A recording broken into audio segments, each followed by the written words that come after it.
These thorns were never meant to hold bodies, but something in this bush keeps putting them there. Insects, lizards, even mice. Not eaten, not buried, impaled, hung in the open like trophies. The branches look less like a plant and more like a crime scene, and the killer responsible weighs less than a golf ball. This is the shrike, a small songbird, the kind of bird you might ignore if it landed quietly in your garden. But this innocent appearance hides something unsettling, because the shrike doesn't hunt like a songbird. It hunts like a predator, and when it catches something, the killing is only the beginning. Most birds swallow their prey whole. Some tear it apart. But the shrike has a problem. Its beak is sharp, but its feet are weak. It lacks the crushing talons of a hawk. It lacks the power of an eagle. So evolution gave it a different solution, a brutal one. Instead of holding prey down with claws, the shrike turns the landscape itself into a weapon. A thorn, a sharp twig, a barbed piece of wire. Anything pointed will do. When the shrike catches its victim, it carries the struggling body to one of these spikes. And then, with precise movements, it forces the prey down onto the point, pinning it in place, alive or dead. The victim is trapped, unable to escape, unable to fight back. The thorn becomes a hook, and the shrike becomes something very different from the harmless songbird it appears to be. Because now, the meal can begin. Sometimes the shrike eats immediately, tearing small pieces from the immobilized body. But often it does something stranger.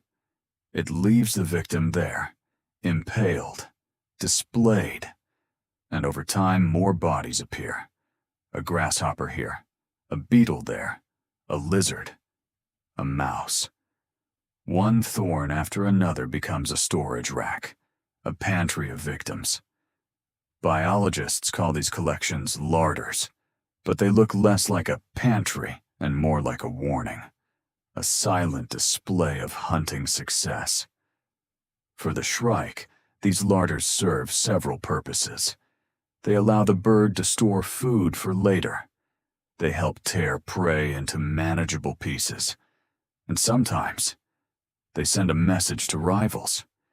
This territory is taken. This hunter is successful. Stay away. Because despite its size, the shrike is relentless. From a perch, it watches the ground carefully. Its vision sharp. Its patience absolute. And when something moves in the grass below, the attack is sudden. A short explosive flight, a quick snap of the beak, and another victim is captured. Small mammals, reptiles, large insects, even other birds on occasion. Anything small enough to overpower can become part of the collection. What makes this behavior so unsettling is the contrast. The shrike still looks like a songbird, still sings like one, still perches quietly on branches as if it belongs among harmless garden birds. But hidden among the thorns nearby is the truth. This is not just a singer. This is a hunter, a butcher in miniature. Nature rarely wastes energy. Every creature evolves the tools it needs to survive. Some grow claws, some grow venom. The shrike turned thorns into weapons. A hunter disguised as a songbird. And once you know what to look for, those quiet bushes and hedgerows start to look very different. Because somewhere inside them, a tiny predator is watching. And the next victim may already be moving through the grass below.